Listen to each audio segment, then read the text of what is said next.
Paramashivoham. Om Nithyananda Paramashivoham. Om Nithyananda Paramashivoham. Om Nithyananda Paramashivoham. Om Nithyananda Paramashivoham.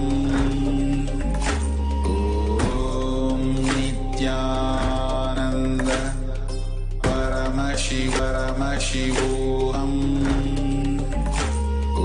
Om Nithyananda Paramashivoham. Om Nithyananda Paramashivoham. Om Nithyananda Paramashivoham. Om Nithyananda Paramashivoham. Om Nithyananda Paramashivoham. Om Nithyananda Paramashivoham. Om Nithyananda Paramashivoham. Om Nithyananda Paramashivoham. Om Nithyananda Paramashivoham. Nithyananda, Om on the Nithyananda. third day of the Uttaranga Utsavam of the Kartika Deepa Brahmotsavam of Shri Nithyanandeshwara Paramashiva, today we will be starting the Teppotsavam for Shri Subramanya Swami in the Adi KAILASA Nithyananda Peetham Vaidya Sarovaram with the grace, blessings and the personal guidance of the Supreme Pontiff of Hinduism, Jagatguru Mahasannidhanam, His Divine Holiness Bhagavan Shri Nithyananda Paramashivam. Om na karmana na prajaya dhane na tyage naike amritatvamānashuhu parena na kannihitam guhāyam vibhrājade tatyatayo vishanti vedanta vijñāna sunishchitārthā sannyāsa yogāt yataya shuddha sattvāha te brahmaloke tu para antakale paramrutat parimuchyanti sarve dahram vipapam parameshma bhutam yat pundarikam puramadhya saggastham tatrapi dahram gaganam vishokas tasmin yadantas tadupasitavyam यो वेदादौ स्वरः प्रोक्तो वेदान्ते च प्रतिष्ठितः तस्य प्रकृतिलीनस्य यः परः स महेश्वरः आनन्दो ब्रह्मेति व्यजानात् आनन्दाध्येव खल्विमानि भूतानि जायन्ते आनन्देन जातानि जीवन्ति आनन्दं प्रयन्त्यभिसंविशन्तीति सैषा भार्गवीवारुणी विद्या परमे व्योमन् प्रतिष्ठिता य एवं वेद प्रतितिष्ठति ॐ नित्यानन्दं परमसुखदं केवलं ज्ञानमूर्तिं द्वन्द्वातीतं गगनसदृशं तत्त्वमस्यादिलक्ष्यम् एकं नित्यं विमलमचलं सर्वधी साक्षिभूतं भावातीतं त्रिगुणरहितं सद्गुरुं तं नमामि ॐ गणानान्त्वा गणपतिं हवामहे कविं कवीनामुपमश्रवस्तमं ज्येष्ठराजं ब्रह्मणां ब्रह्मणस्पत आनः शृण्वन् ऊतिभिः सीदसादनम् ॐ श्रीमहागणपतये नमः।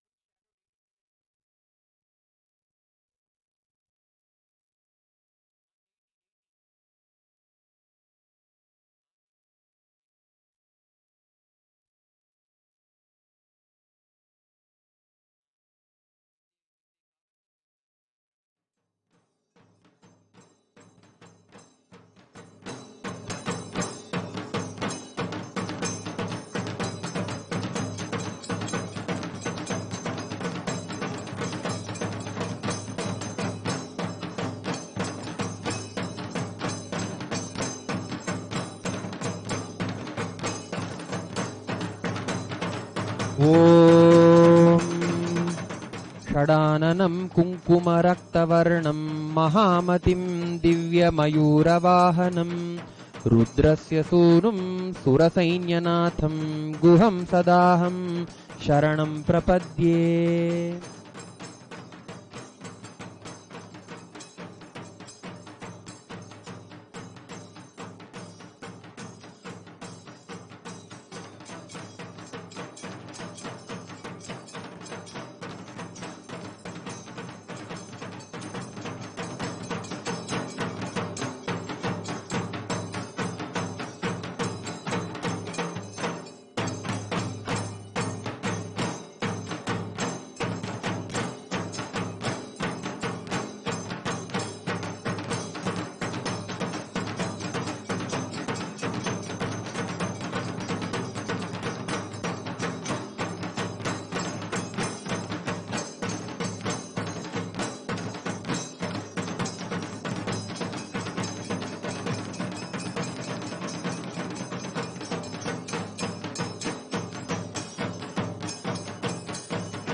ॐ धूरसि धूर्वधूर्वन्तं धूर्वतञ्योऽस्मान् धूर्वति तन्धूर्वयं वयं धूर्वामः।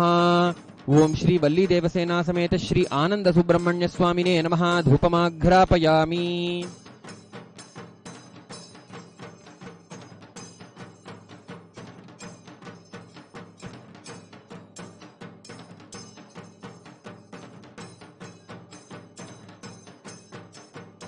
ओम उद्दीप्य स्वजातवेदोपघ्नन् निरृतिं मम पशुगिश्च मह्यमावह जीवनं च दिशो दिशा मानो हिगुंसी जातवेदो गामश्वं पुरुषं जगत् अबिभ्रदग्न आगहि श्रिया मा परिपातय। ओम श्री वल्ली देवसेना समेत श्री आनंद सुब्रह्मण्य स्वामिने नमः। एकहारती दीपं संदर्शयामि।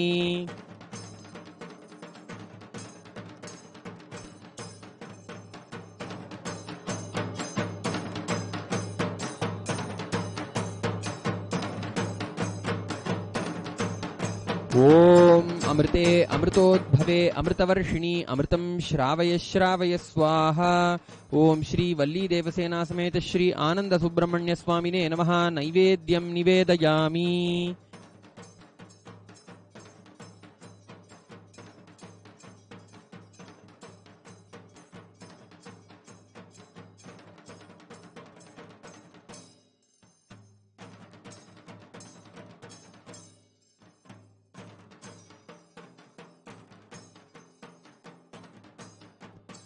ओम सर्वस्याप्त्यै सर्वस्य जित्यै सर्वमेव तेनाप्नोति सर्वं जयति। तत्पुरुषाय विद्महे महासेनाय धीमहि तन्नः षण्मुखः प्रचोदयात्। ओम श्री वल्ली देवसेना समेत श्री आनंद सुब्रह्मण्य स्वामिने नमः। सर्वदेव देवी स्वरूपाय भगवते श्री नित्यानंद परमशिवाय नमः। कर्पूर नीराजनं संदर्शयामि। रक्षान् धारयामि।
வைத்திய சரோவரத்தில் வலம் வரும் தெய்வம் அவன், வேண்டிடும் அன்பருக்கே வரம் தரும் வள்ளலவன். கண்கள் கவரும் கொள்ளை அழகோ நித்யன் வரும் ஆனந்த தெப்பம். கண்கள் கவரும் கொள்ளை அழகோ நித்யன் வரும் ஆனந்த தெப்பம். ஆடி வரும் தெப்பம், அசைந்து வரும் தெப்பம், ஞானம் தரும் தெப்பம், நித்யானந்தன் வரும் தெப்பம். வைத்திய சரோவரத்தில் வலம் வரும் தெய்வம் அவன், வேண்டிடும் அன்பருக்கே வரம் தரும் வள்ளலவன். கண்கள் கவரும் கொள்ளை அழகோ நித்யன் வரும் ஆனந்த தெப்பம். கண்கள் கவரும் கொள்ளை அழகோ நித்யன் வரும் ஆனந்த தெப்பம். ஆடி வரும் தெப்பம், அசைந்து வரும் தெப்பம், ஞானம் தரும் தெப்பம், நித்யானந்தன் வரும் தெப்பம்.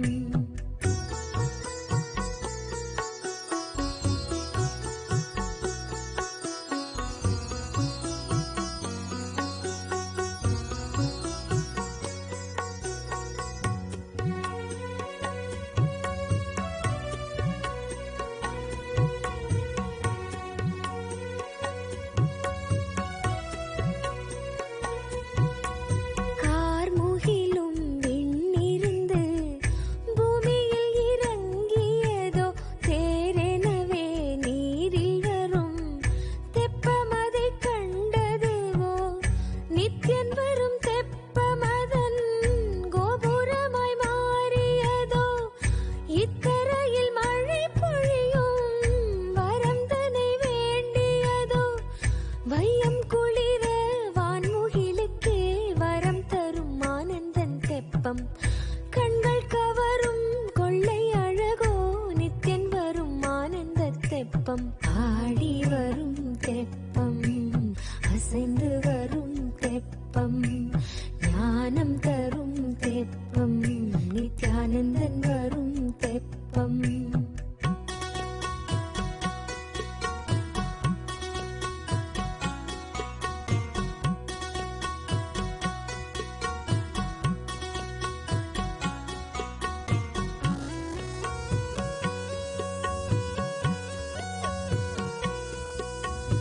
அழகாக வெள்ளி நிலவது தரையிறங்கியதோ. விளக்காக விண்மீன்களும் ஒளி கூட்டியதோ.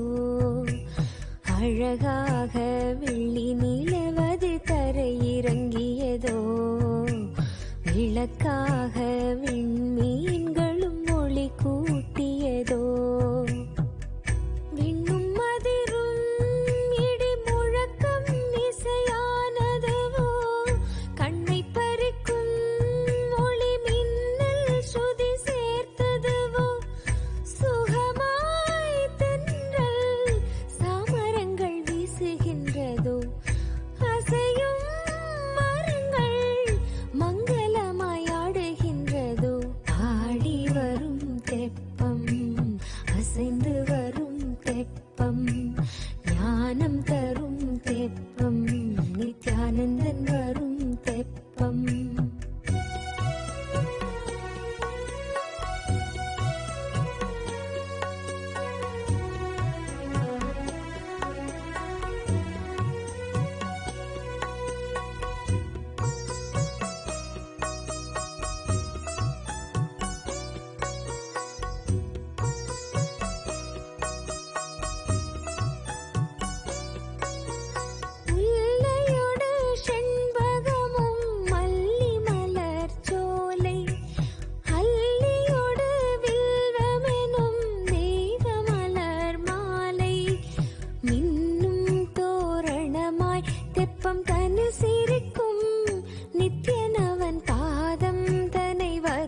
Connecting with the divine with your eyes closed is meditation. Connecting with the divine with your eyes open is darshan. Come, let us all now move from meditation to darshan. Slowly, very slowly, please open your eyes.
Nithyananda Paramashivoham.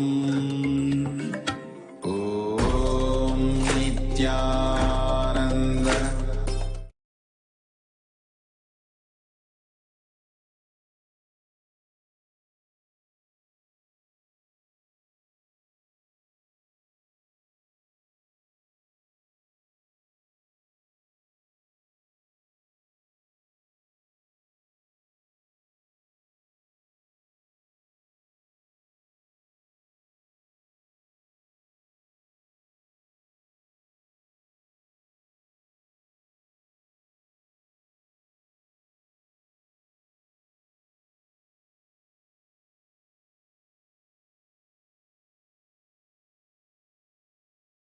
Nithyananda Paramashivoham.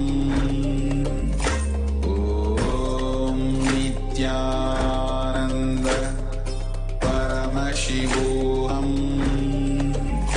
Om Nithyananda Paramashivoham. Om Nithyananda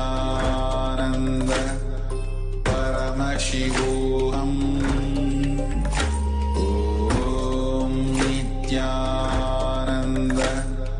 Paramashivoham.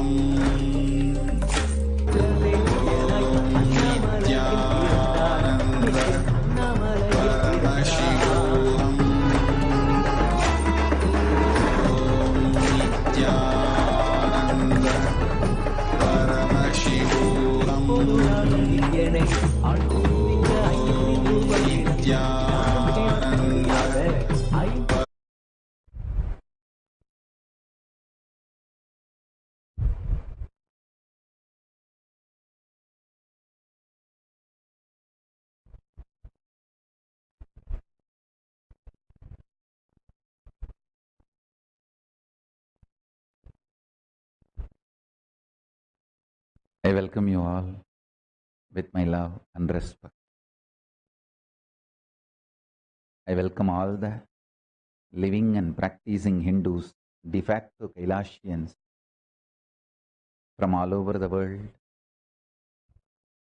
I welcome all the Sarvanyapita Kartas, Yajamans,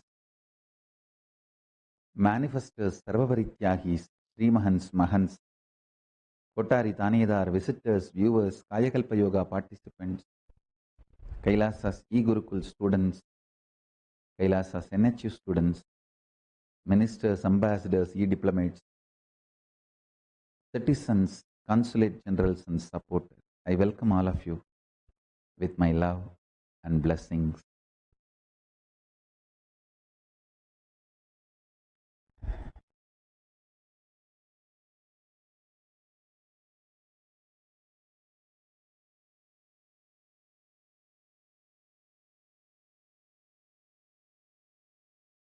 Paramashiva's message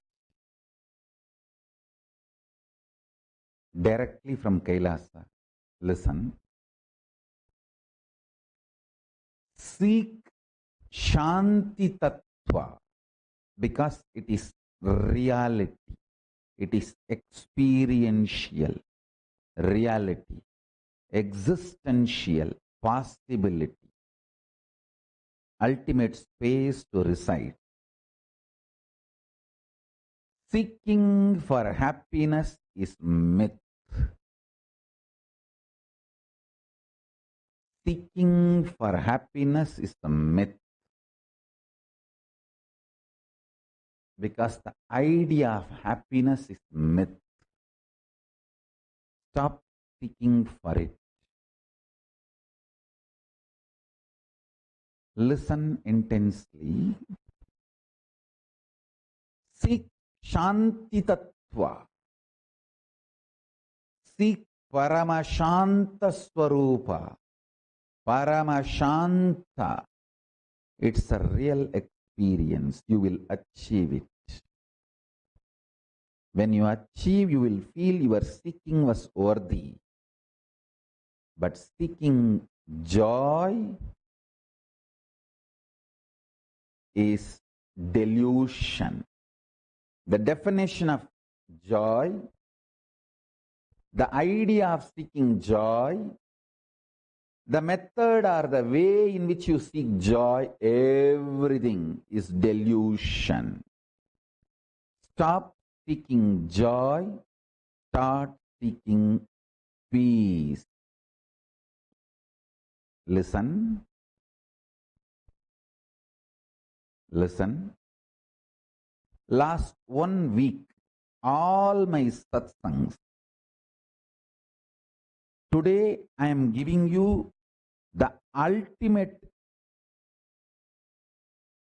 base principle, the ultimate first principle, Paramasatya. Last 1 week satsangs, when I started talking about Muladhara, Swadhisthana, Manipuraga, means the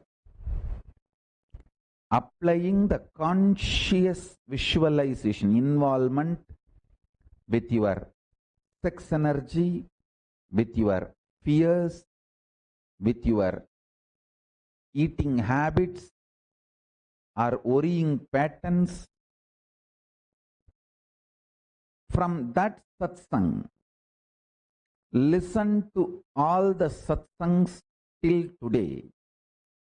And today what I am going to reveal is the core principle, Paramasatya. Listen. Listen carefully.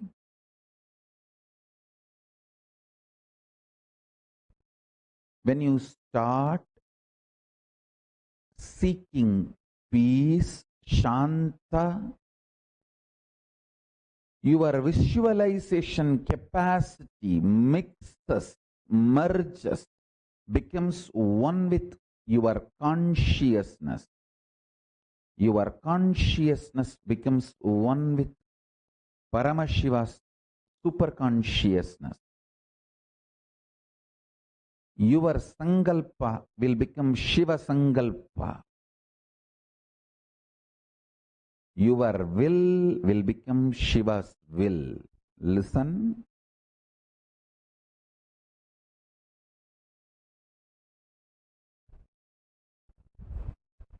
Seeking joy is absolute stupidity, foolishness, delusion. Seeking peace, Shanta. I don't want to use the word peace because there is no other word I'm using peace. Peace is too small word. Peace is important word to translate Shanta. Shanta is one of the non-translatable Sanskrit principle. Listen. The principle of Shanta, Shantitattva, is non-translatable. So understand the definition I am giving. Alive, vibrant, core, which does not get shaken by big bangs and black holes, but remains as active component and independent intelligent of the existence is Shantitattva. Peace is too small word because no other English word exists. I am using the word peace for Shanti. Otherwise, I am not okay with you chanting Om peace, Om peace, Om peace after every Upanishad verse instead of Om Shanti, Shanti, Shanti.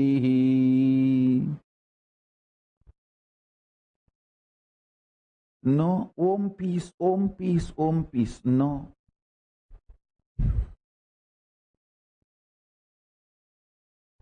You should know it is non-translatable. But because there is no other way, I am using the word peace. Listen. Listen carefully.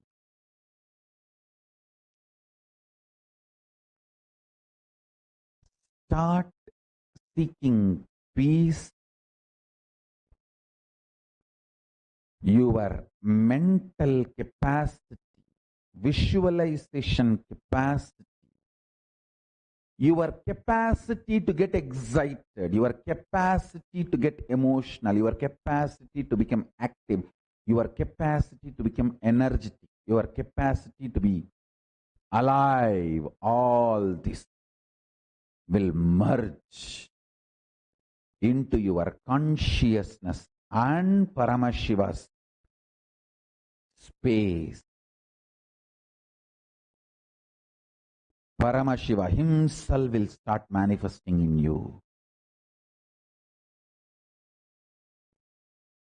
Seeking joy will make you more and more grasp.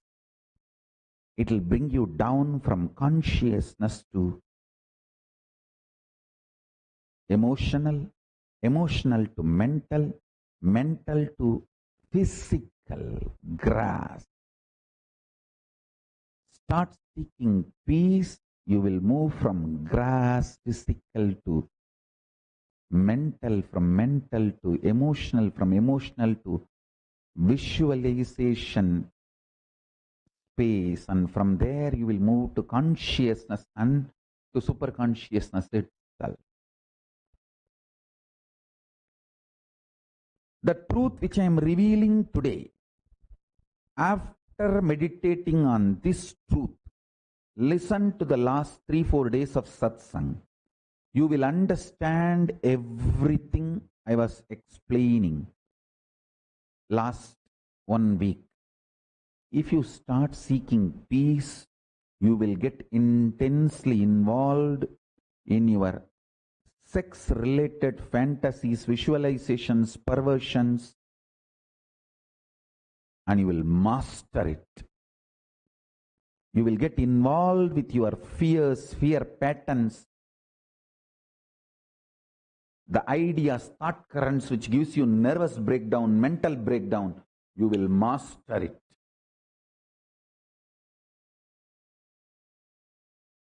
You will get involved with your unconscious food patterns. Understand? Sex, security, food, all the three should not be obsessive compulsion.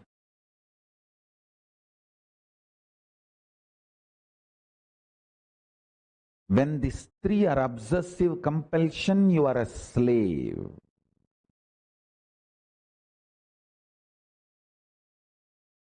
Listen carefully. Eating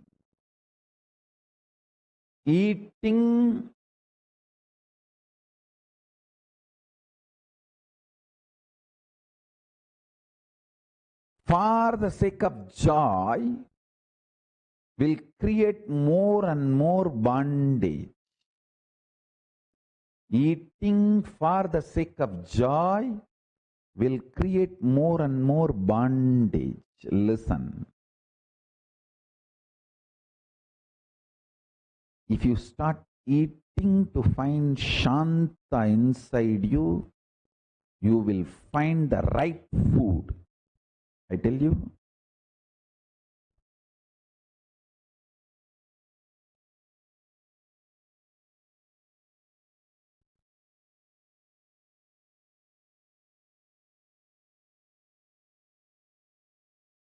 In every level, apply this principle which I am talking.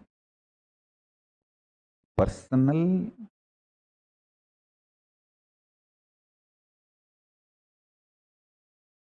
physical, mental, emotional, and interpersonal relationship are social issues. With everything, apply this principle.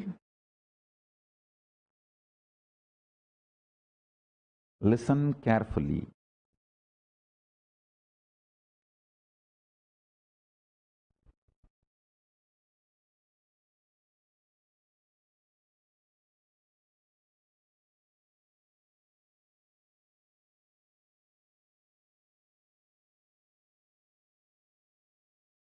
Whenever I give an example to explain a principle, just don't hold on to the example. I map it into one small problem, but use that principle in everything you face in the life. In everything you face in the life. In everything in your life, seek Shanta. You will achieve it. Not joy. People who seek joy feel whole life is a struggle. Life will be struggle as long as you feel you want to get out of it. Now your life is a struggle. At one point, everything will become peaceful. You will be out of it. Everything will be joyful. Listen carefully.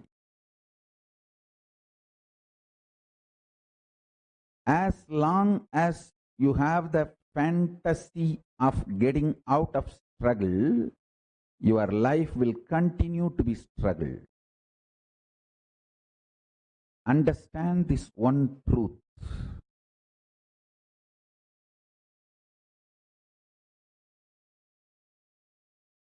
Yesterday I was talking to my Crown Prince, Sundareshwara. I don't know how many of you know, Sundareshwara is not only one of the Crown Prince I am training, he is my own sister's son. Sundareshwara's mother and me, we both grew up in a joint family, and she is my sister. We grew up together. She's just few years or maybe few months younger than me. Listen.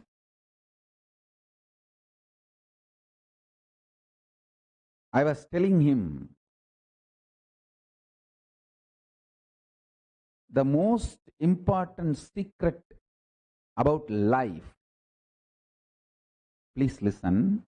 Whatever I teach to my kids is the true teachings of Paramashiva. Many times when these dumb idiots, dumbos, come to me and ask for advice.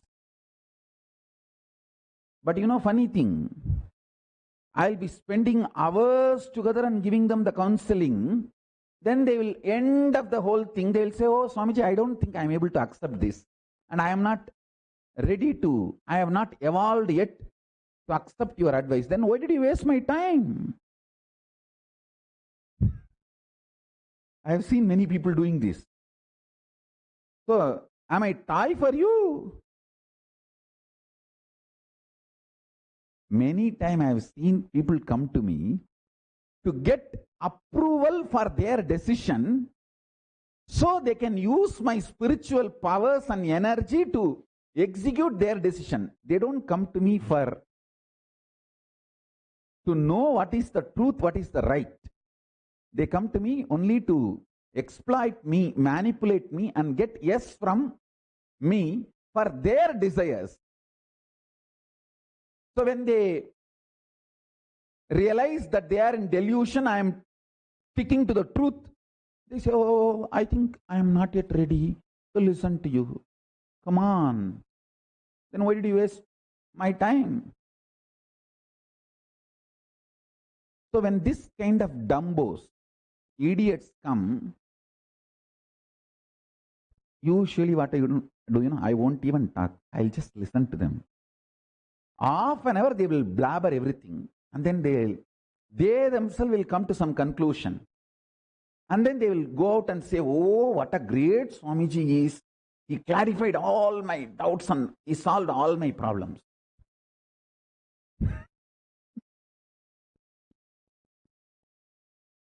I will just politely entertain them and send them. That's all. No question of enlightening them, because they are not interested. But When I talk to my kids, when I talk to my papa, Skandamata, or when I talk to my boys, Sundareshwara, I reveal the truth exactly as it is. As Paramashiva manifested in Vedas and Agamas, the pure truth as it is, I share with them, because they are the future of humanity, not just future of Kailasa, future of humanity. They are the spiritual future of humanity. So what I was sharing with him, I am going to share with all of you now. Listen. Listen to this basic few truths. First, as long as you seek joy, life will feel like a struggle. Second, as long as you want to get out of struggle, struggle will never end. Third, start seeking for peace. You will realize there is nothing called struggle. You will be so hydrated, hyper energized, awakened. You will realize, listen, you will realize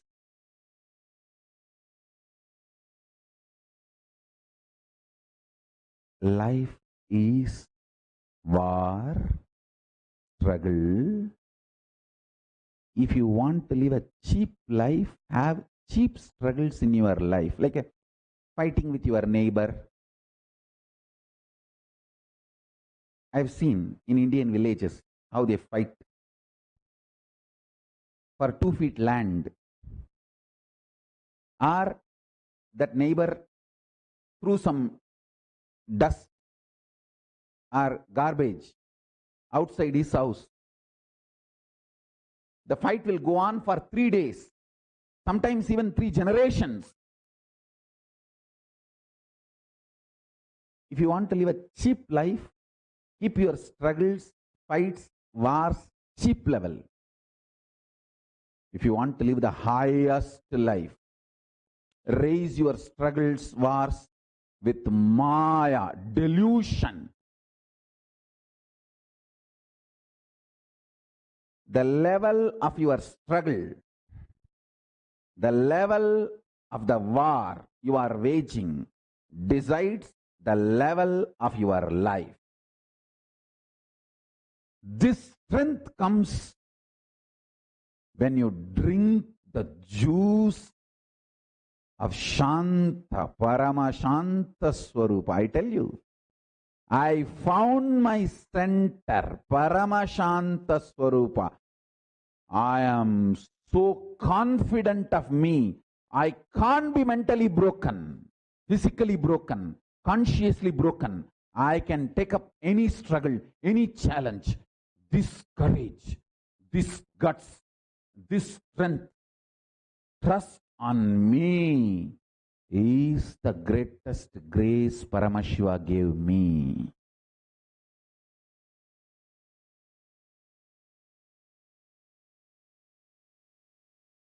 Listen. Seek Shanti.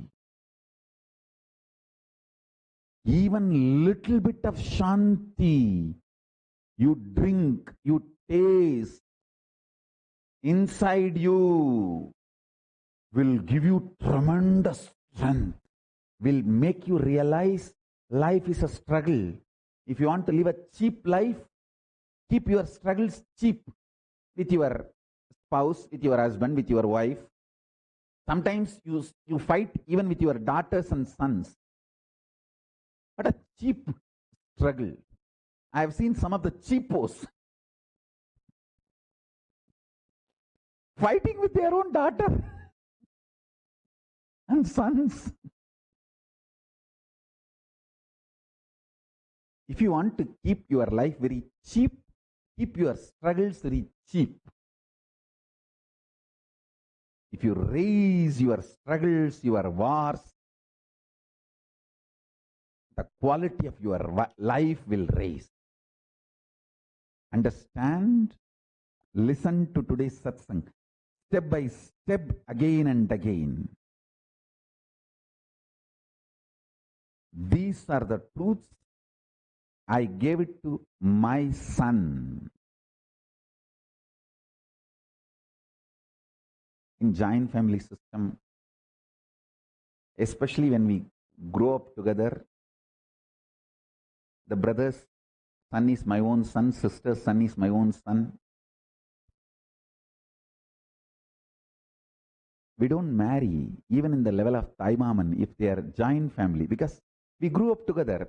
When we grow up together, it's more like a brother sisters.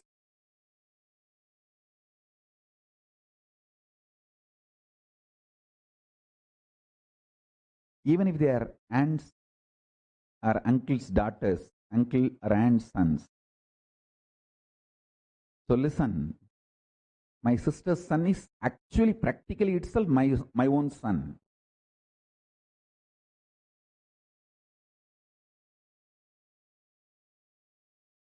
We treat brother's son and sister's son as our own son.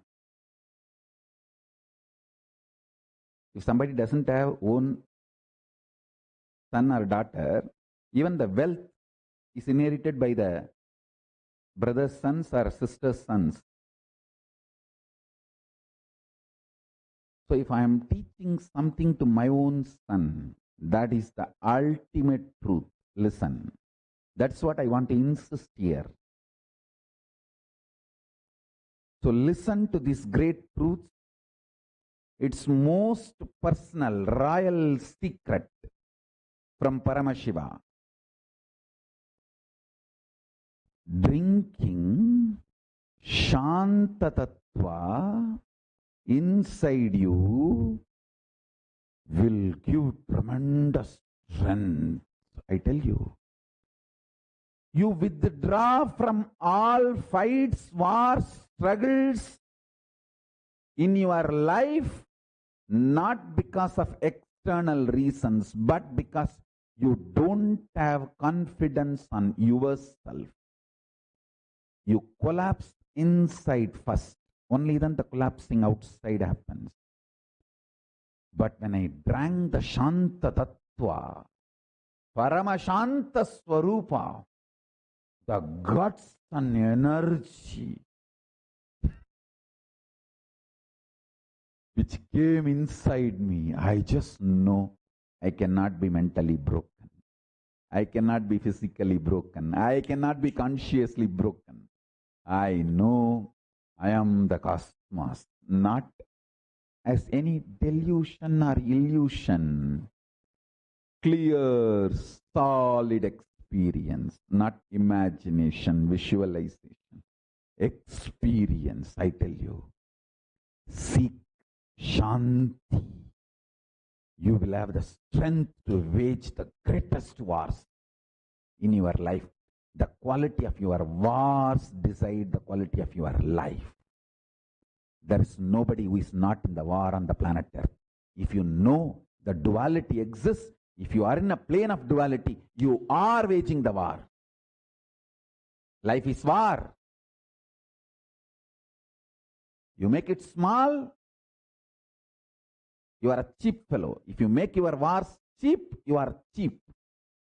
If you make your wars great, you are great. That's all. To make your wars great, experience Paramashanta, absolute, ultimate peace, Shanta Paramashiva. Shanta gives you strength, makes you non-violent, powerful, raises the quality of your war. I am the most non-violent being, but waging some of the biggest wars, protecting myself from some of the biggest wars I am forced into. From how many corners, how many sides the attacks happening on me, I am able to handle everything being in absolute peace, Paramashanta Swarupa, ultimate peace and ultimate non-violence. Shanti and Ahimsa is the most powerful strategy for any war and to raise the quality of your war. Listen to this basic truth. The higher the quality of your wars, the higher the quality of you. I ask you to taste Paramashanta, not for withdrawing from life, but for raising the standard of your wars and struggles and conflicts. Fools are those who wait for conflicts to end. Fools are those who wait for wars to end. Fools are those who wait for struggles to end. People who seek for joy wait for struggles to end. People who seek peace not only achieve peace, they realize the truth. The higher your struggles are, the higher the quality of your life. I tell you, you will realize the struggles are not struggles, it is responsibility of life. People who seek joy feel life is struggle. People who seek peace realize life is responsibility, not struggle. The very word becomes different. There is no struggle, conflict for a person who seeks peace and who tastes peace. Understand the person who seeks peace, person who tastes peace. If you are looking for Shanta and tasting Shanta, you will never feel life is conflict. You will feel life is responsibility. Life is responsibility, not war, not conflict, not struggle. The very cognitions will change. The very cognitions will shift. People who seek joy will always be life negative. People who seek peace will always be life positive.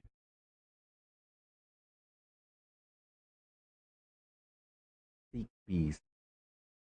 Seek Shanti. Shanti will give you strength. Joy will make you weak. Joy is addictive. Shanti is energetic. Shanti will fuel your consciousness. Joy will drain your existence. Joy drains. Joy is addictive.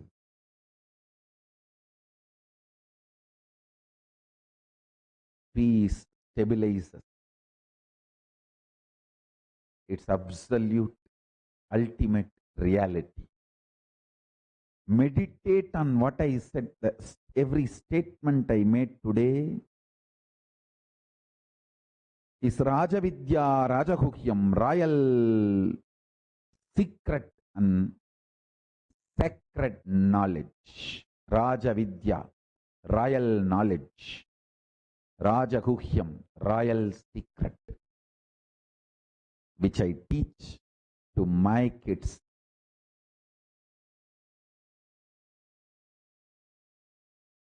whom I am building as the future for KAILASA, to all my Gurukul kids, learn this. Whatever powerful cognitions today I gave, pen down all of them at least 21 times. Listen to this satsang at least 5 times.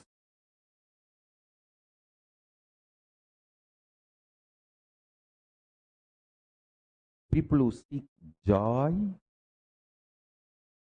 feel always life is filled with conflicts. People who seek peace realize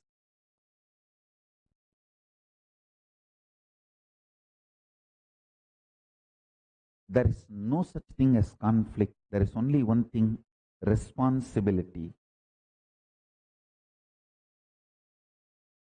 Life is all about raising the standards of your responsibility. Raising the standards of your responsibility. What do you call as conflict? Raising the standards of your conflict. Raising the standards of your struggles. Raising the standards of your wars. Don't fight with cheap people. Don't keep your wars cheap. Don't keep your conflicts cheap. Because you don't have confidence on yourself, you are afraid you may be physically broken, mentally broken, psychologically broken, emotionally broken, economically broken, consciously broken.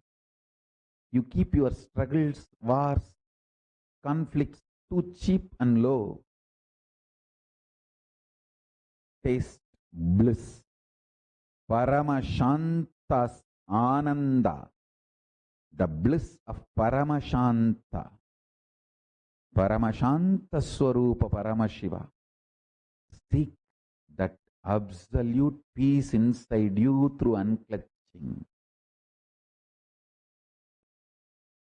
You will have so much of nectar infused body and mind. Nectar infused body and mind. I give you a simple technique to experience this Paramashanta Swarupa. Just eat Pazhaya Sorum Pachamolagayum. In Tamil they say Pazhaya Soru Pachamolaga. Means rice cooked and soaked inside the water earlier night. Tonight, soak the rice in the water, cook the rice in the water. Next day morning, drink that water and eat that rice with green chili. You may think, what is this Swamiji telling, eat green chili? Yes, this is the diet. This is more than a diet, it's like a medicine. If you just take Pazhaya Sorum Pachamolagayum, you can add, if you want, mango or those simple vegetables.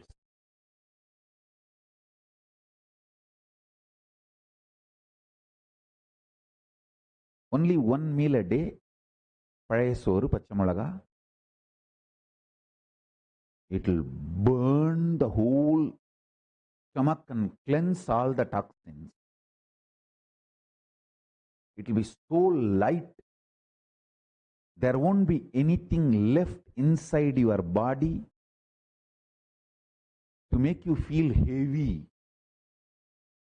It will do so much of detox, cleansing physically. Then practice unclutching. Pazhaya Sorum Pachamolagayum unclutchingum Nirvikalpa Samadhiyum. Just for 1 week. Try for 1 week. You will have so much strength inside. So much strength inside.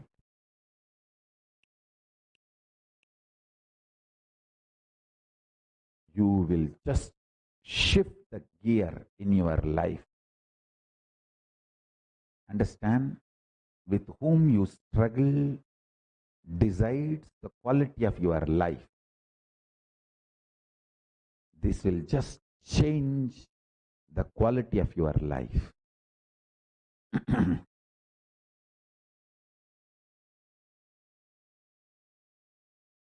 Life is all about stamina to take the risk, unclutching and tasting ultimate peace will give you tremendous strength to take risks.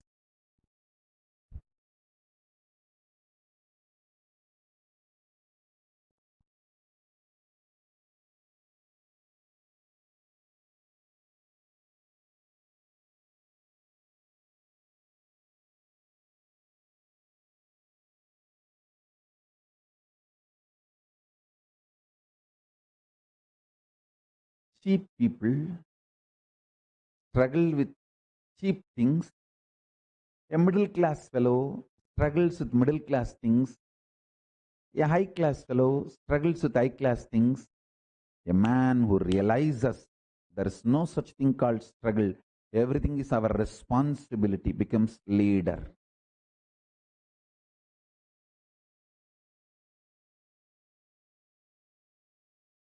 Becomes leader.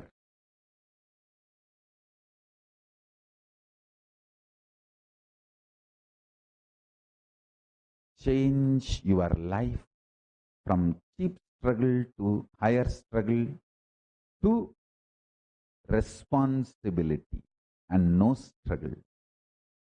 From cheap struggle to higher struggle, from higher struggle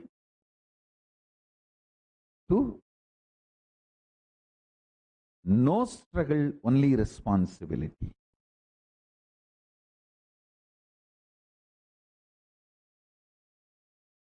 The teachings I give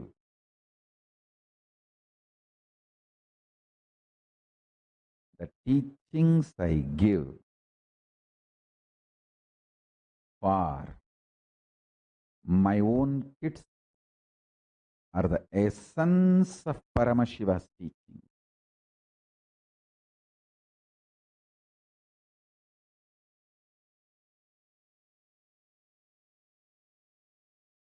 That is life. This is the ultimate truth.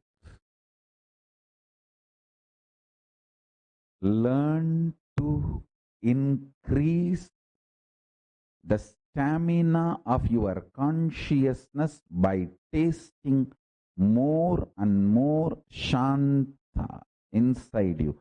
Add the quality of Shanta, the quantity of Shanta, that will drastically increase the stamina of your consciousness.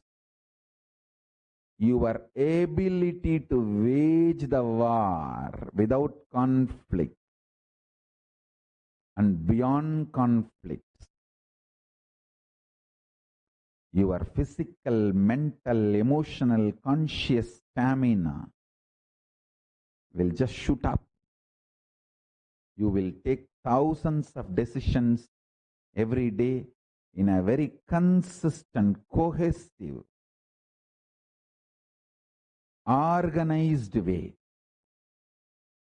A man who takes multiple decisions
person, same.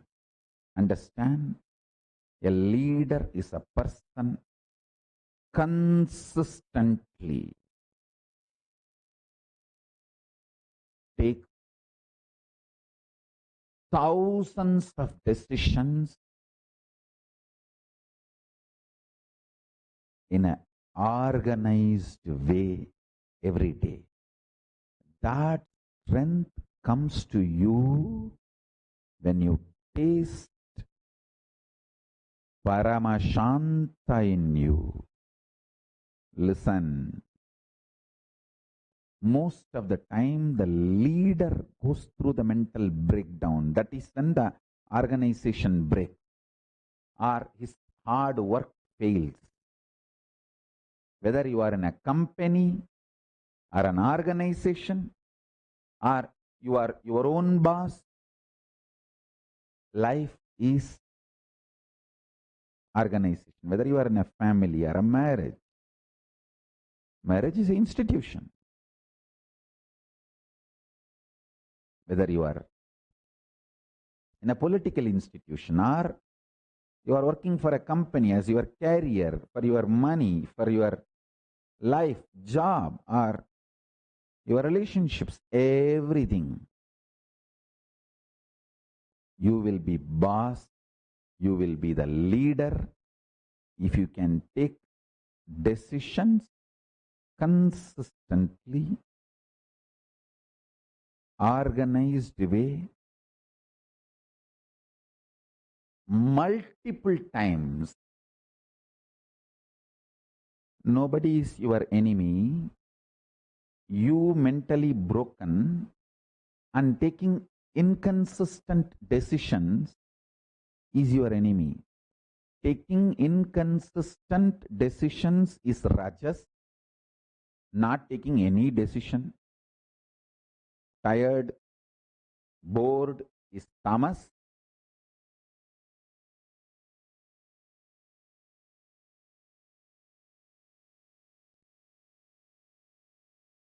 Absolutely consistent, established in Paramashanta, going on making thousands of decisions in a very consistent way is the quality of a leader.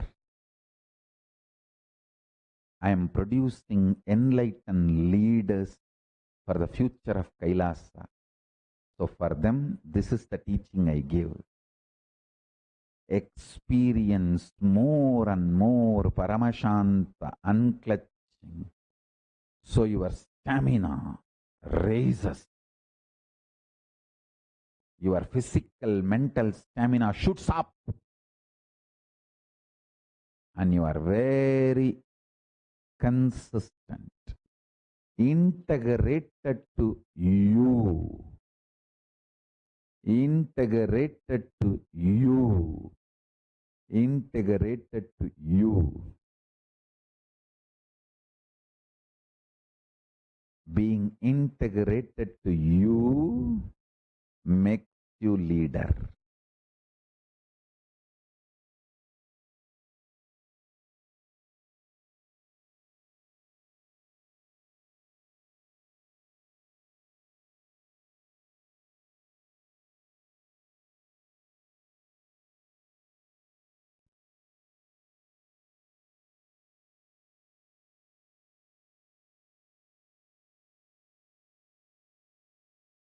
With what I revealed today,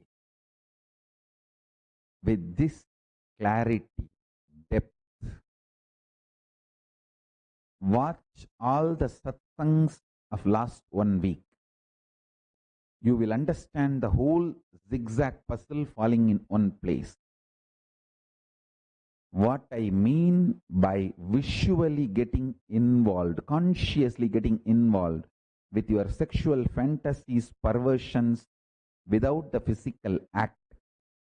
Consciously getting involved with your insecurity, fear patterns, without physically trying to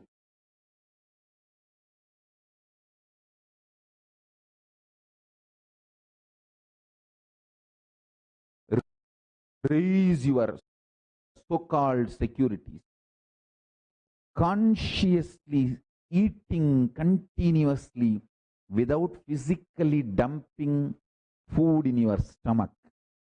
What I mean by this three conscious involvement and what I mean by tasting Paramashanta Swarupa, what I mean by the word, when your struggles are cheap, you are cheap. When your struggles are high, you are high. When you are beyond the struggles and full of responsibility and know that life has no struggle, it's all only about responsibility, you become leader. All these statements will become your realization when you start tasting Paramashanta inside you. All the zigzag puzzle will fall in place and it will become, you will just experience that huge click. Cosmic click. Wow. Yes. Understand?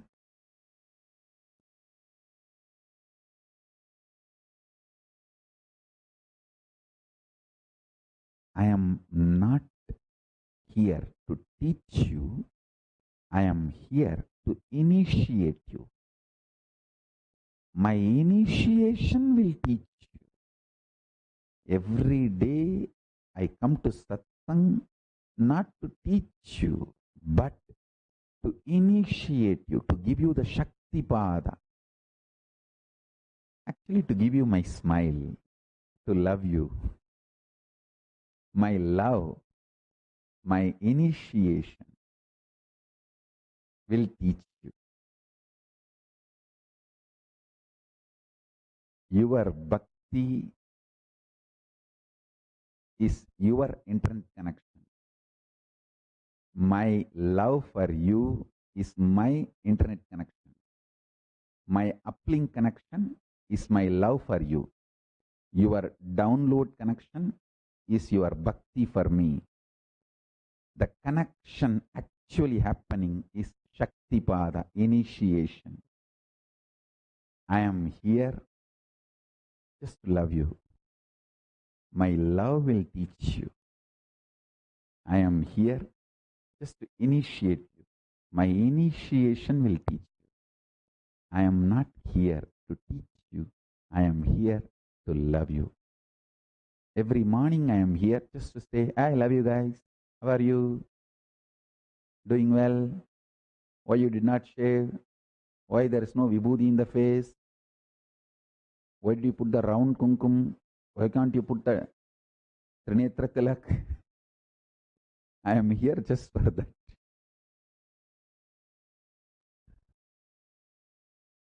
That's all is my whole satsang. That's all is my whole satsang.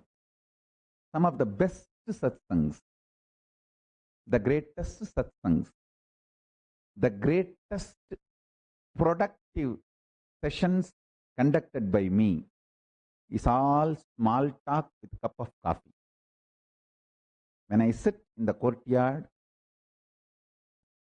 with my kids and sincere disciples, sipping cup of tea and just having small talk. என்னடா ஜடை எங்கடா போச்சு?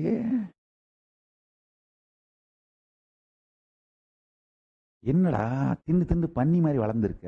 யோகா பண்றது இல்லையா? என்னடி துணியை துவைச்சு போட வேணாம்? வாஷிங் மிஷின் வேலை செய்யலையா?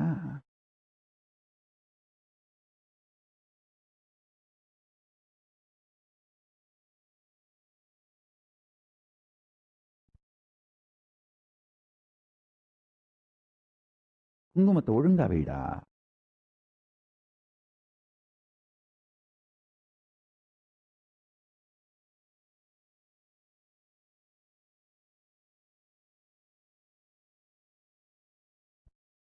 என்ன அங்க சிரிப்பு சத்தம் ரொம்ப ஓவரா இருக்கு?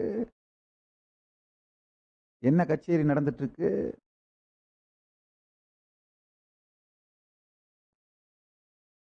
இங்க என்ன ரொம்ப ஓவரா வழியுது? These are all the greatest satsang I conducted. The most productive satsangs I conducted is only this satsang. I tell you. If you are fortunate enough to sit in the courtyard and taste these satsangs, only then you will understand I am here to love you and my love will teach you. Yeah, I don't remember the great teachings Arunagiri Yogeshwara gave. If I get into the cosmic archives and Akashic records and then pull out, the files come one by one, I remember. But if I just remember Arunagiri Yogeshwara, first thing I know is his love. His love taught me.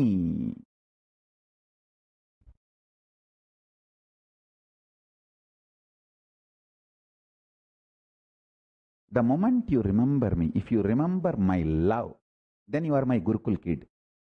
You are my papa, you are my boy. You are my papa and you are my boy.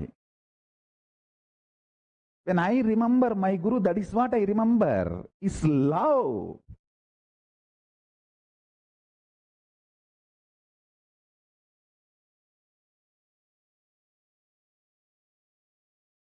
Blessed are those who sat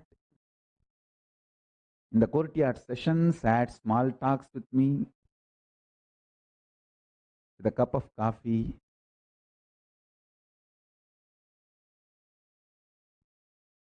or seen me doing all this.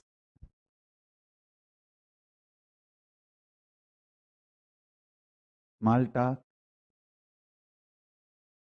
teasing, playing. Listen.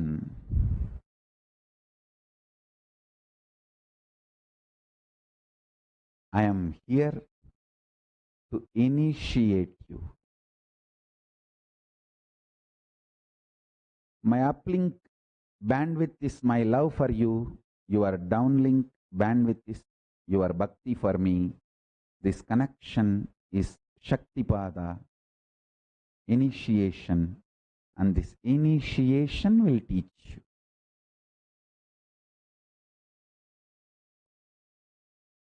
This initiation will teach you.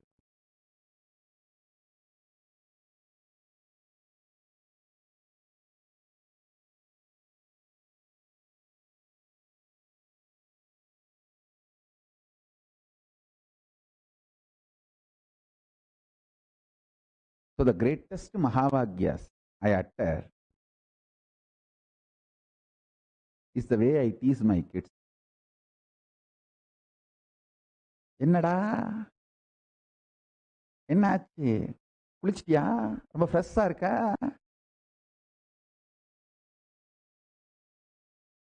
Deepavali தானே குளிப்ப, இந்த தடவை நான் பொங்கலுக்கே குளிச்சுட்டு இருக்கிற, ஏண்டி அந்த வழி வழிகிற? தினம் பார்க்குற சாமியார் தானடி, இன்னைக்கு என்ன புதுசா கண்ட?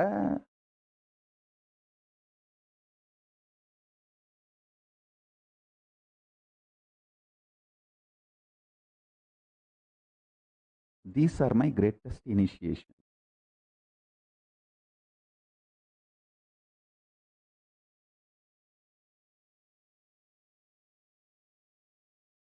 Whoever has tasted these words, uttered towards them, manifest the powers like explosion. If you are fortunate enough to taste these words uttered towards you, you just explode and manifest powers.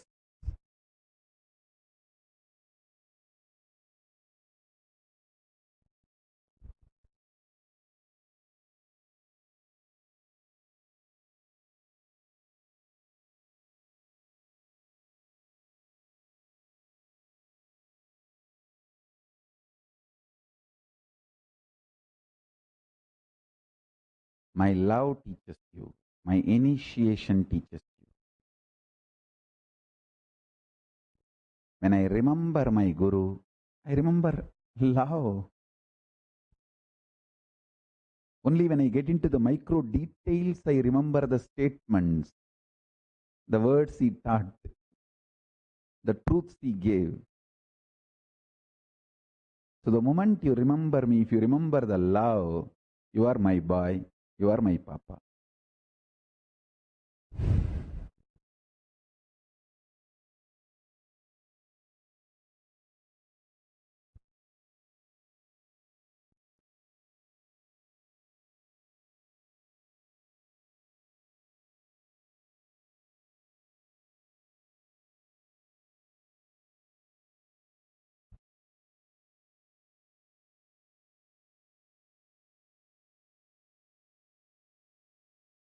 Blessed are those who enjoyed those small talks.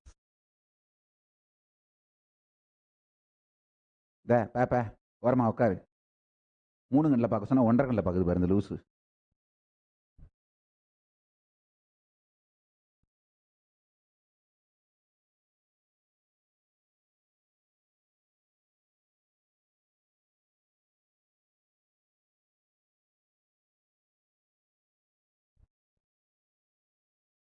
முதல்ல வாயை தொடச்சிக்கோ. These are all the greatest initiation.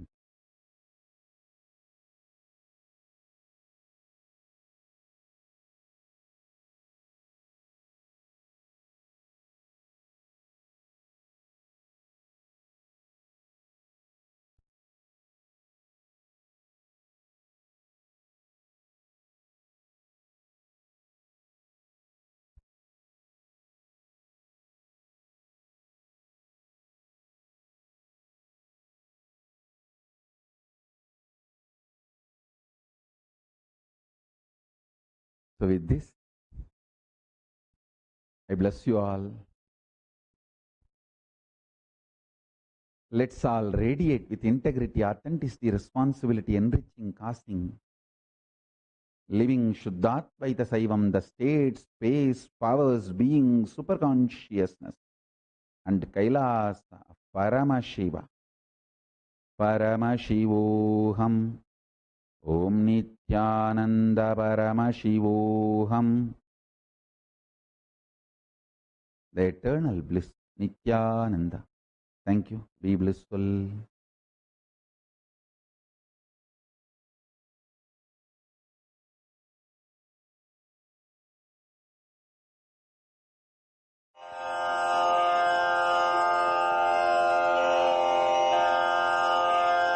Shri कैलासोन्नतद्वादशान्तश्यामला पीठारूढ Shri Meenakshi सुन्दरेश्वरा भिन्नस्वरूप परशिवपुत्र रत्न कुमार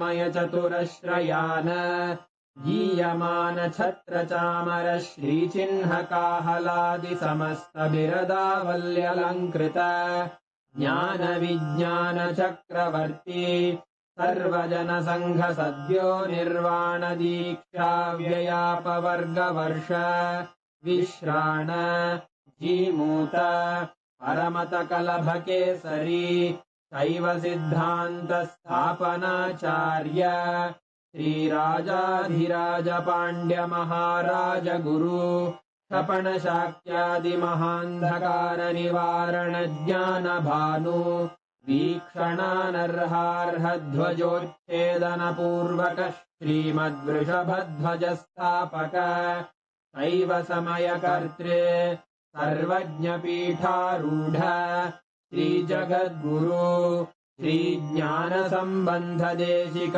स्वामी वागीश सुंदर माणिक्य वाचक स्वामिनां अवतार भूत श्री ज्ञान संबंध स्वामी पुनरुद्धृत श्यामला पीठ सर्वज्ञ पीठ 93 गुरु महासन्निधान अरुणगिरियोगीश्वर परम्परागत अरुणाचल सर्वज्ञपीठ गुरु महासन्निधान कैलास परम्परागत काञ्ची कैलास सर्वज्ञपीठ त्रयस्त्रिंशदुत्तरद्विशततम गुरु महासन्निधान नित्योत्सव नित्यमङ्गल नित्यकल्याण नित्यरजित कैलास परम्परागत आदि कैलास नित्यानंद पीठ महासंस्थान महासिंहासन पीठ कर्तः साक्षात् श्री परमशिव समुद्भूत कैलास परम्परागत वैवस्वत मनु इक्ष्वाकु हरिश्चन्द्र भगीरथ श्रीरामचन्द्र शूरसेन इत्यादि अनवच्छिन्न सार्वभौम चक्रवर्ति परम्परागत चतुष्षष्टि योगिनी मंडित चतुष्षष्टि संप्रदाय प्रवर्तक मनुधर्म शासन सूर्यवंश प्राप्त सर्वज्ञपीठ सुरांगी साम्राज्य मूर्धाभिषिक्त चूडामणे साक्षात् श्री परमशिव समुद्भूत कपिल महागुरु पुनरुद्धृत महानिर्वाणि पीठ अष्टोत्तर सहस्र श्री महामंडलेश्वर साक्षात् श्री परमशिव सिंहासनाभिषिक्त समस्त गणनायक श्री महागणपति समारंभ अनवच्छिन्न पीठाधीश्वर गुरु परंपरा प्राप्त अटल पीठ अष्टोत्तर सहस्र श्री अटल पीठाधीश्वर धर्म मुक्ति स्वर्ग पुरस्वर्ण पीठ त्रयोविंश गुरु महासन्निधान कैलास परम्परागत आदिपीठ सर्वज्ञपीठ जगद्गुरो श्री कैलास पुनरुद्धारक श्री कैलास परमाचार्य श्रीमत्परमहंस परिव्राजकाचार्य वर्य सच्चिदानंद प्रणव स्वरूप श्रोत्रिय ब्रह्मनिष्ठ श्रीमज्जगद्गुरु श्रीलश्री भगवत् श्री नित्यानंद परमशिव श्री ज्ञान संबंध देशिक परमाचार्य स्वामिन् अत्रागत्य परिपाल्य च अस्मान् विज्ञान वितरणेन विजयी भव जय जय. Even a malignant man, by beginning in the company of satsangha,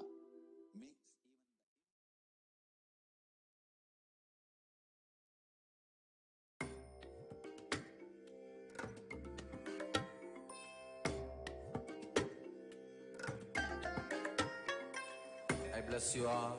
Let you all open all your three eyes and manifest the powers of Mahasadarshiva. Om Nithyananda Paramashivoham. Om Nithyananda Paramashivoham. Om Nithyananda Paramashivoham. Om Nithyananda Paramashivoham. Om Nithyananda.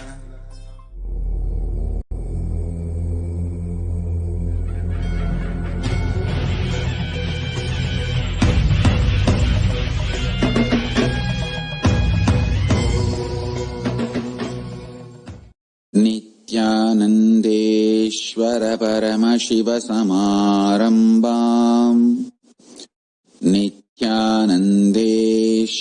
पराशक्ति मध्यमाम् अस्मदाचार्य पर्यन्ताम् वन्दे गुरु परम्पराम्.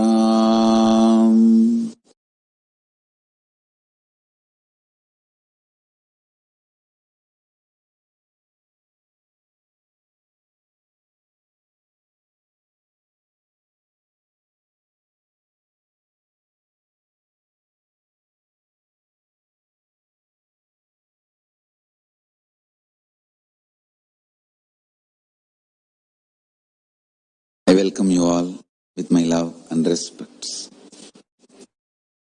I welcome all the living and practicing Hindus from all over the world. I welcome all the Sarvanyapita Kartas, manifestors, Sarvavarityagis, Shri Mahans, Mahans, Kotaris, Tanedars, visitors, viewers, Kayakalpa Yoga participants, KAILASA's e-Gurukul students, KAILASA's NHU students, Paramashiva Ganas, and Paramashivoham Season 8 participants, everyone having Nayanadiksha,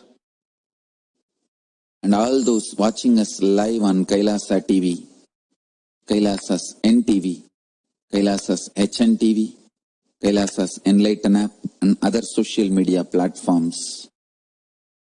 I welcome all of you with my love and respects.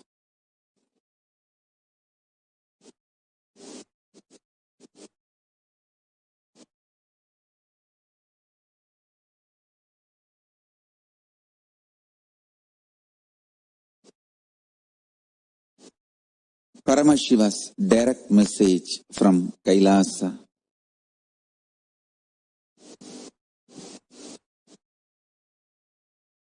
Understand this pralaya which is happening now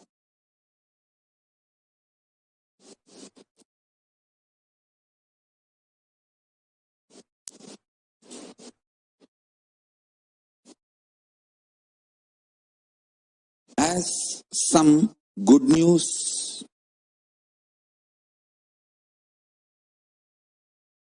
some great news.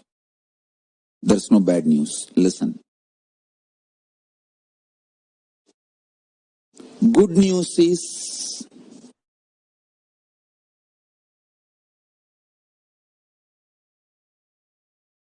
your mental setup, the mind you built,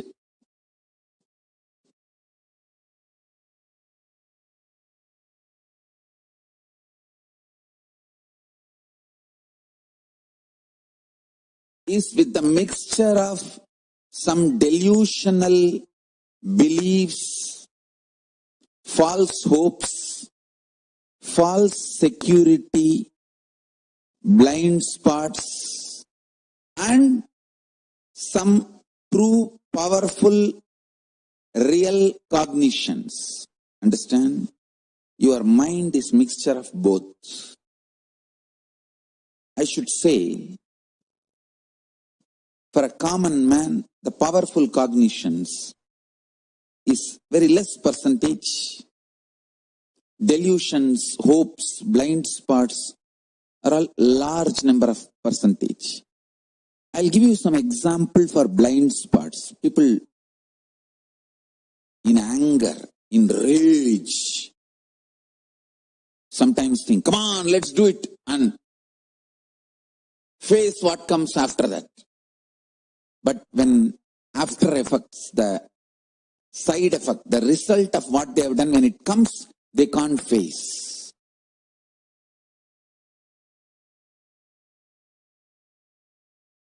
That is what I call blind spot based mental setup.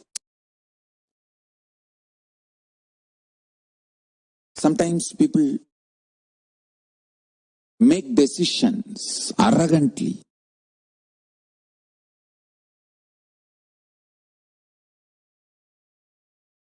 You can see even in Indian movies.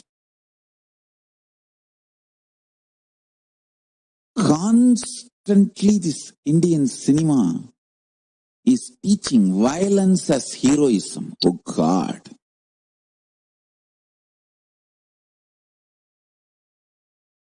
So much violence is not required to run your life.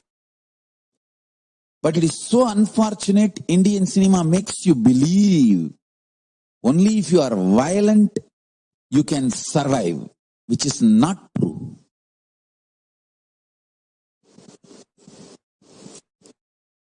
raising the negativity, friction among the human beings and encashing the cheap emotions, triggering the cheap emotions and making money. Most cheapest business. I've always seen in these Indian cinemas, the hero will tell, come on, kill that fellow, come what may, we will face it later. Actually, after that, when he is arrested and put in jail, he will not be able to face it. This is exactly they are teaching the Indian youth. Indian youth also behaves the same way. Come on, let's do it and face what comes after that. But after that, when it comes, they will not be able to face. The blind spot based thinking.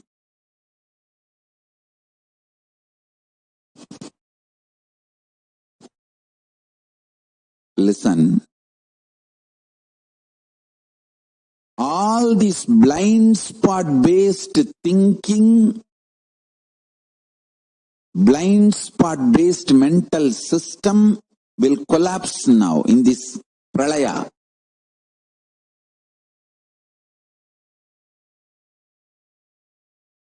Actually, non-violence is the real heroism.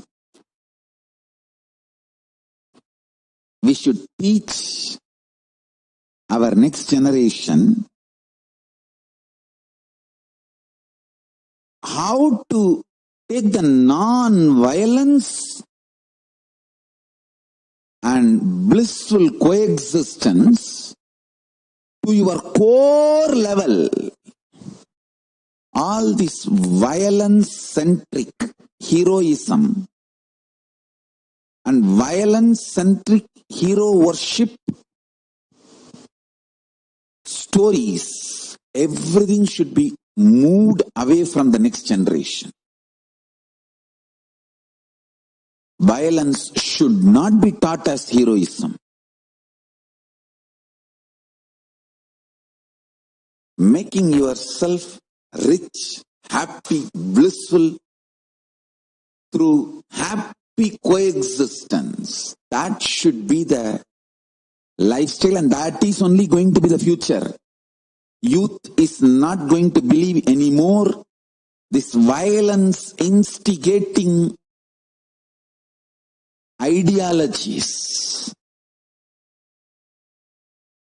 It is time human beings become matured. I am telling you, this pralaya is going to teach lesson to all the human beings. Please understand. Really,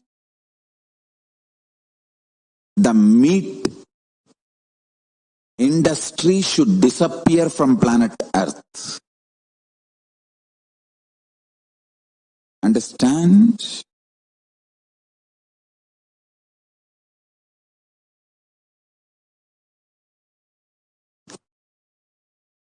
This pralaya is going to remove meat industry, make vegetarianism as a mainstream lifestyle.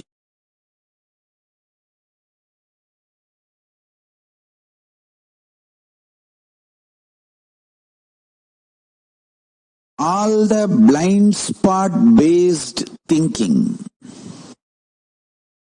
delusion based thinking, false idea of security,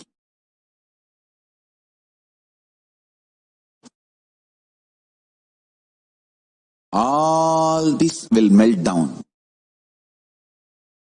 All this will melt down. The earlier you remove all this from your life, great for you.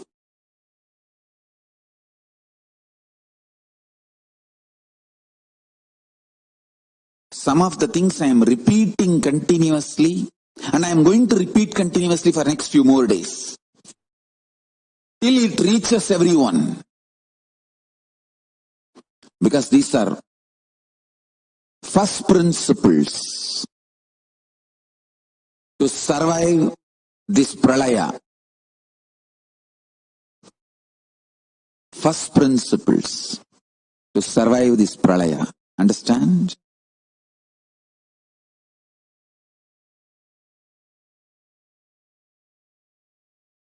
All of you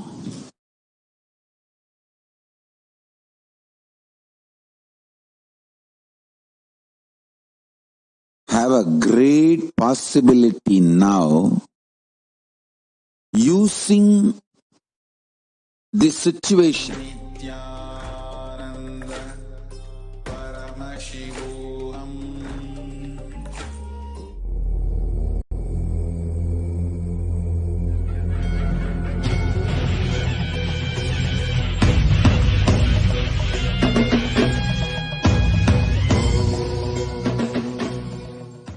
Nithyanandeshwara Paramashiva Samarambam Nithyanandeshwari Parashakti Madhyamam Asmadacharya Parayantam Vande Guru Paramparam.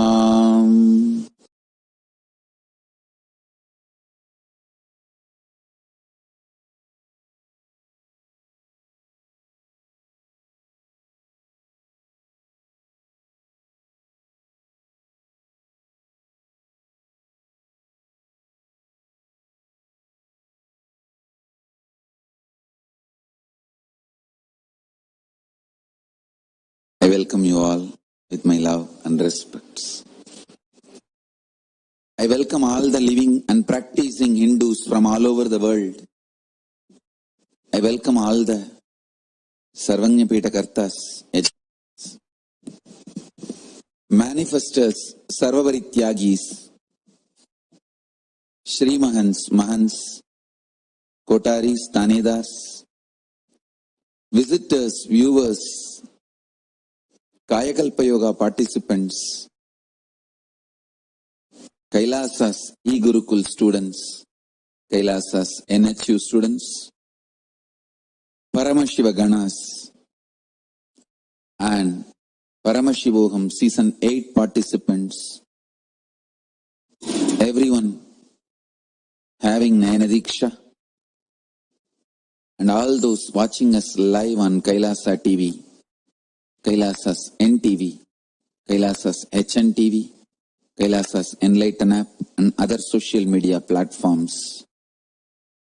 I welcome all of you with my love and respects.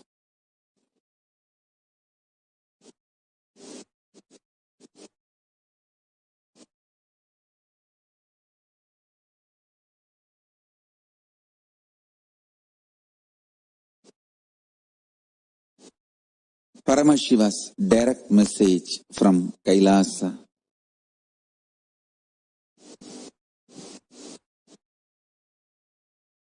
Understand this pralaya which is happening now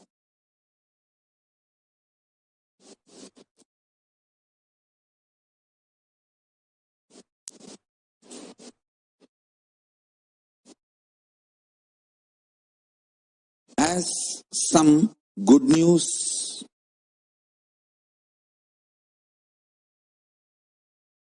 some great news. There's no bad news. Listen. Good news is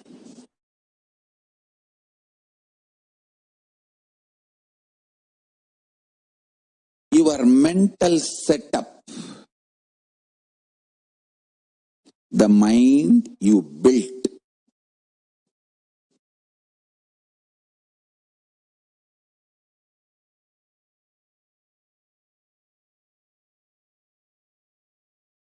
is with the mixture of some delusional beliefs false hopes, false security, blind spots, and some true, powerful, real cognitions. Understand? Your mind is mixture of both. I should say, for a common man, the powerful cognitions is very less percentage. Delusions, hopes, blind spots are all large number of percentage. I'll give you some example for blind spots. People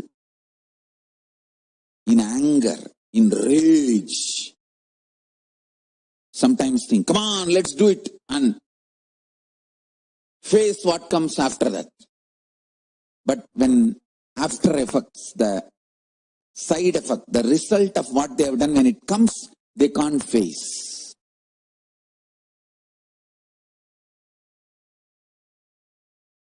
That is what I call blind spot based mental setup. Sometimes people make decisions arrogantly.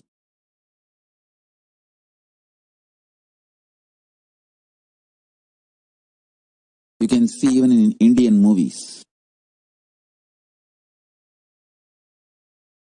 Constantly this Indian cinema is teaching violence as heroism. Oh God.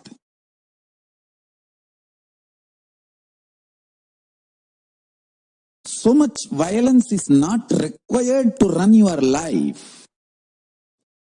But it is so unfortunate, Indian cinema makes you believe only if you are violent, you can survive, which is not true.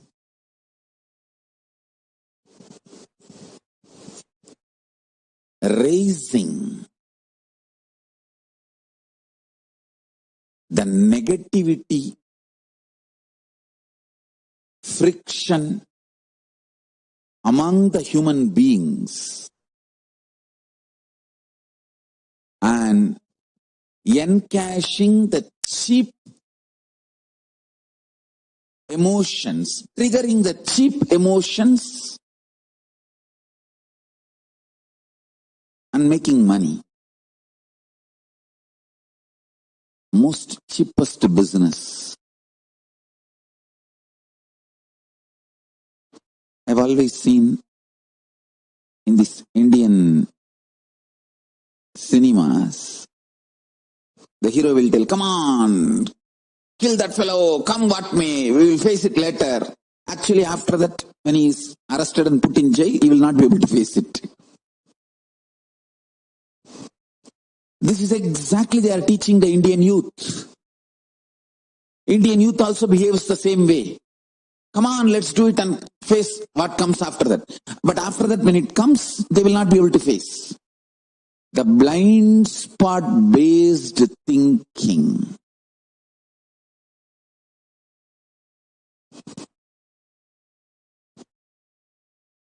Listen. All this blind spot based thinking, blind spot based mental system will collapse now in this pralaya.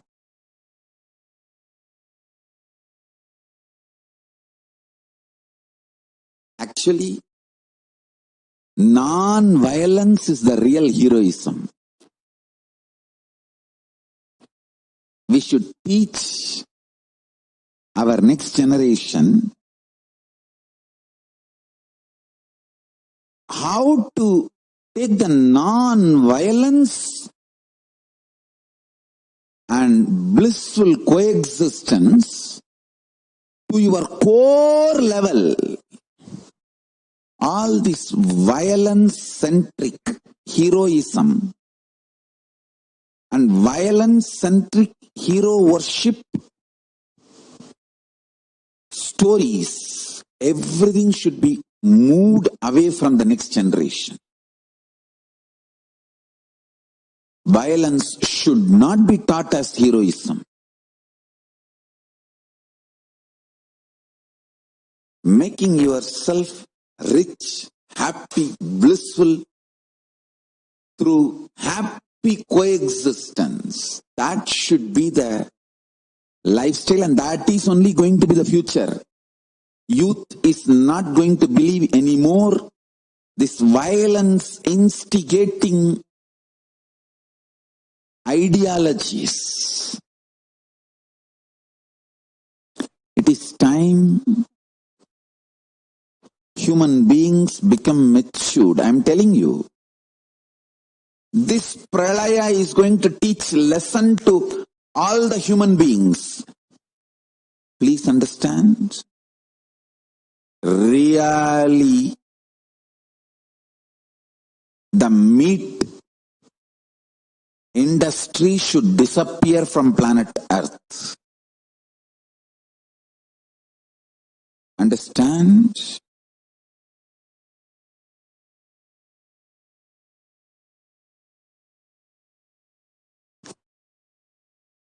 This pralaya is going to remove meat industry, make vegetarianism as a mainstream lifestyle.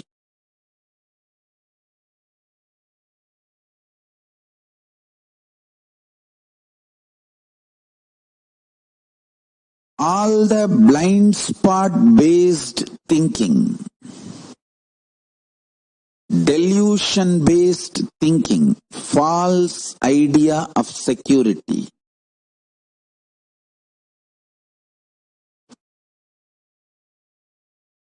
all this will melt down. All this will melt down.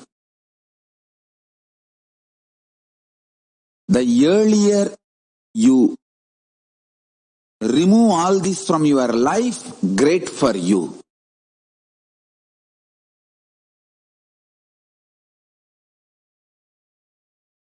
Some of the things I am repeating continuously, and I am going to repeat continuously for next few more days, till it reaches everyone. Because these are first principles to survive this pralaya. First principles to survive this pralaya. Understand?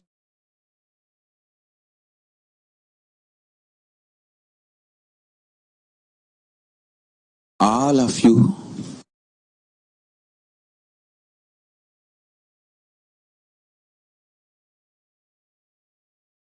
have a great possibility now, using this situation, what is happening externally, and its impact inside you can be beautifully used, and you can become enlightened.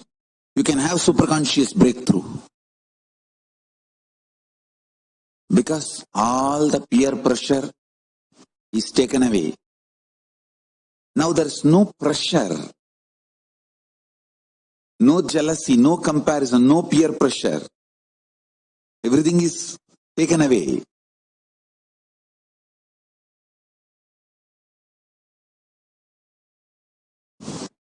Lots of false things are melting down.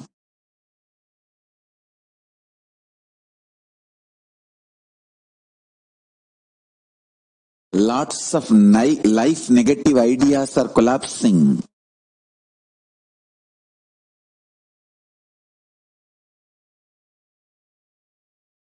The real understanding about the wealth is emerging.